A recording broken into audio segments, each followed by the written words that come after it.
Hi, my name is Cheryl Idemir, and today I'm going to be talking to you about price gouging. This is for the Austrian economics midterm class. Okay, let's get started. So, what is price gouging? According to the Concise Guide to Economics, charging higher prices under emergency conditions is what price gouging is referred to. The three lines of analysis demonstrates that price gouging is not only offensive, but that preventing it would increase misery for consumers. Let me explain why. So let's start. For example, plywood demand for plywood after a hurricane. Before the hurricane, plywood was $8. After the hurricane, prices increased to $50 or more. If one person, the seller, has plywood and is willing to part with it for $50, it is because he would prefer having the money to having the plywood. If another person, the buyer, has $50 and is willing to part with it for plywood, it is because he would prefer plywood to his $50. No one is forced to engage in this transaction. Individual freedom is preserved in this exchange, and it results in a mutual benefit for both parties. What if we prevent price gouging?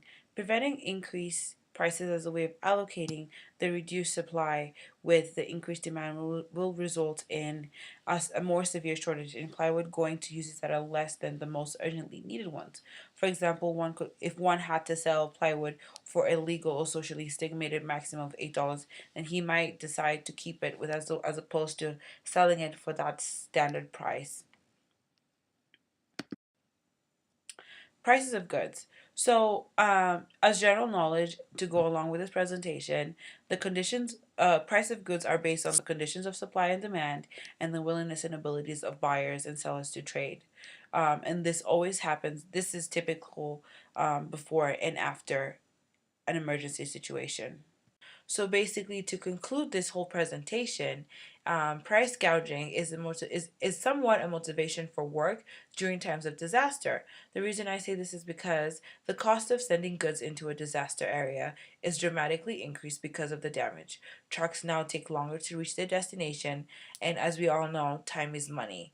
The likelihood of a driver being trapped within the affected area is another increased cost, and the prospect of looters seizing merchants' goods has also increased. All of these are factors that have affected the discouraging shipments at the old $8 price. And so the supplier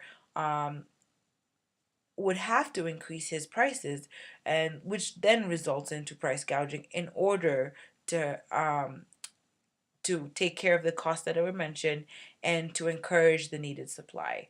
Thank you so much for listening to this presentation. Bye.